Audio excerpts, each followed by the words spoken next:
بسم اللہ الرحمن الرحیم۔ السلام علیکم ورحمۃ اللہ وبرکاتہ۔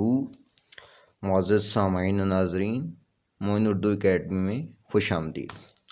بہت معذرت، کافی ٹائم کے بعد میں لیکچر اپلوڈ کر رہا ہوں۔ کچھ مصروفیات تھی جس کی وجہ سے لیکچر اپلوڈ نہیں کر پایا، اس کے لیے معذرت۔ تو تشریحات کے سلسلے کی آج نعت رسول مقبول صلی اللہ علیہ وسلم کا تیسرا لیکچر ہے، جس میں ہم شعر نمبر 4 اور 5 کی تشریح، مفہوم اور مشکل الفاظ کے معنی دیکھیں گے جو first year Urdu federal board اور پنجاب بورڈ کے لیے یکسر کتاب ہے، اس میں یہ نعت شامل ہے۔ تو چلیے ہم اپنے لیکچر کی طرف چلتے ہیں۔ نعت کا شعر نمبر 4 ہے: تیرا سکہ رواں کل جہاں میں ہوا، اس زمیں میں ہوا، آسماں میں ہوا، کیا عرب کیا عجم سب ہے زیر نگیں، تجھ سا کوئی نہیں، تجھ سا کوئی نہیں۔ مشکل الفاظ کے معنی دیکھیے۔ سکہ رواں ہونا، حکومت کرنا، ہر جگہ مانا جانا، جس کی حکومت ہر جگہ ہو، جس کا سکہ ہر جگہ چلے۔ کل جہاں ساری کائنات، زیر نگیں قابو میں، ماتحت زیر اثر۔ اس کا مفہوم کچھ یوں ہے اس شعر کا کہ اے رسول اکرم صلی اللہ علیہ وسلم، آپ کی عظمت اور حکومت پوری دنیا میں، آسمان زمین ہر جگہ قائم ہو گئی۔ عرب ہو یا عجم، سب آپ صلی اللہ علیہ وسلم کے زیر اثر ہیں۔ آپ صلی اللہ علیہ وسلم کے جیسا کوئی بھی نہیں۔ تشریح: درج بالا شعر کی تشریح کچھ یوں ہے کہ اس شعر میں شاعر رسول اکرم صلی اللہ علیہ وسلم کی عظمت اور شان بیان کر رہا ہے۔ شاعر محبت اور عقیدت کا اظہار کرتے ہوئے کہتا ہے کہ آپ صلی اللہ علیہ وسلم کا حکم اور سکہ نہ صرف زمین بلکہ آسمانوں پر بھی رواں ہے، یعنی آپ صلی اللہ علیہ وسلم کی تعلیمات، آپ صلی اللہ علیہ وسلم کا اقتدار، حکومت تمام جگہ پر یکسر ایک ہے۔ پہلے مصرعے میں شاعر بیان کرتا ہے کہ آپ صلی اللہ علیہ وسلم کا حکم اور اثر تمام جہانوں میں رواں ہے۔ تیرا سکہ رواں ہونا کا مطلب ہے کہ آپ صلی اللہ علیہ وسلم کا حکم، اصول اور تعلیمات پوری دنیا میں نافذ اور مقبول ہے۔ یہ صرف زمین تک محدود نہیں بلکہ آسمانوں تک بھی پھیلا ہوا ہے۔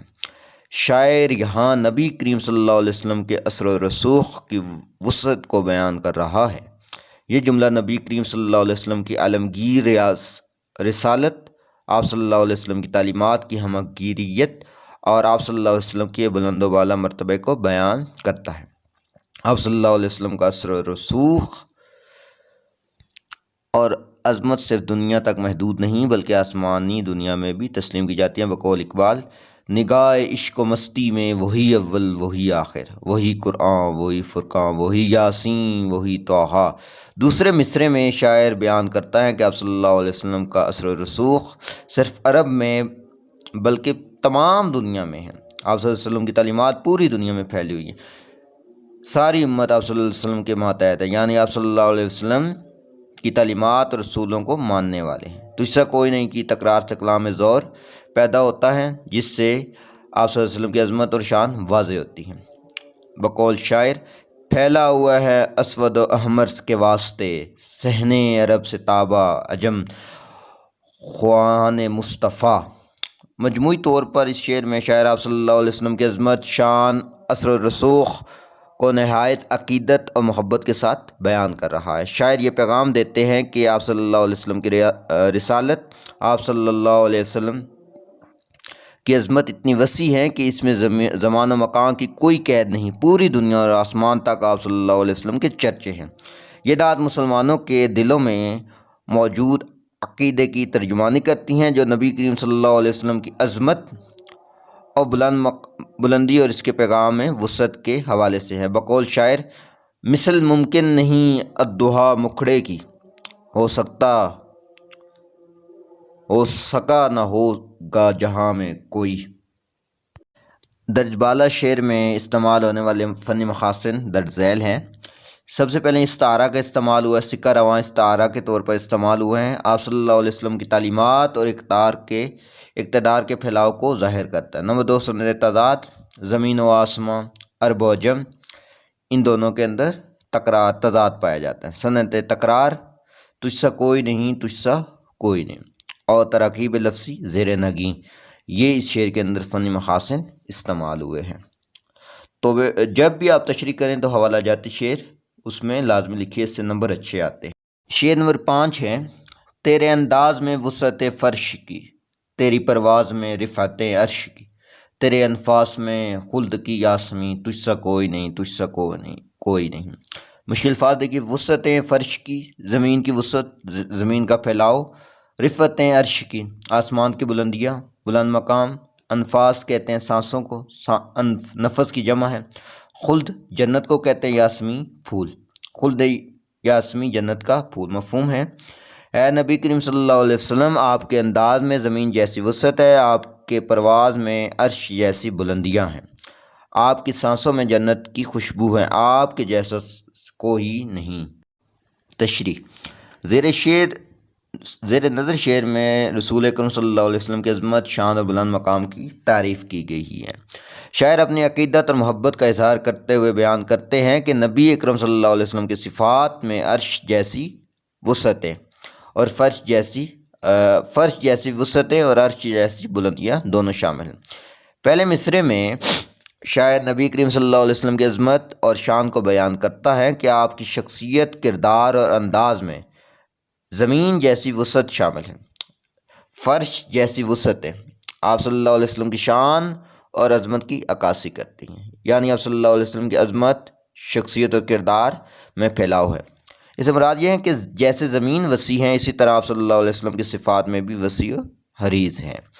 آپ کا مقام اور مرتبہ آسمان کی بلندیوں تک پہنچا ہوا ہے۔ یہاں عرش سے مراد آسمان کی بلندیاں ہیں اور اس کی بلندیاں نبی کریم صلی اللہ علیہ وسلم کے بلند مقام اور عظمت کو ظاہر کرتی ہیں۔ شاعر یہاں نبی کریم صلی اللہ علیہ وسلم کے مقام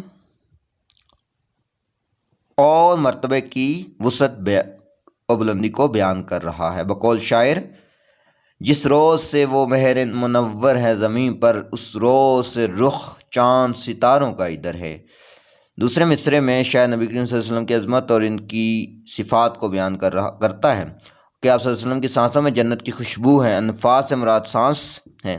یہاں شاعر آپ نبی کریم صلی اللہ علیہ وسلم کے وجود کی پاکیزگی کو موضوع بنا رہا ہے۔ تجھ سا کوئی نہیں، تجھ سا کوئی نہیں کی تکرار سے شاعر عقیدت اور محبت کو واضح کر رہے ہیں۔ یہ تکرار اس بات پر زور دیتی ہیں کہ نبی کریم صلی اللہ علیہ وسلم کی شان اور عظمت میں کوئی برابر نہیں، نہ کوئی ہوگا۔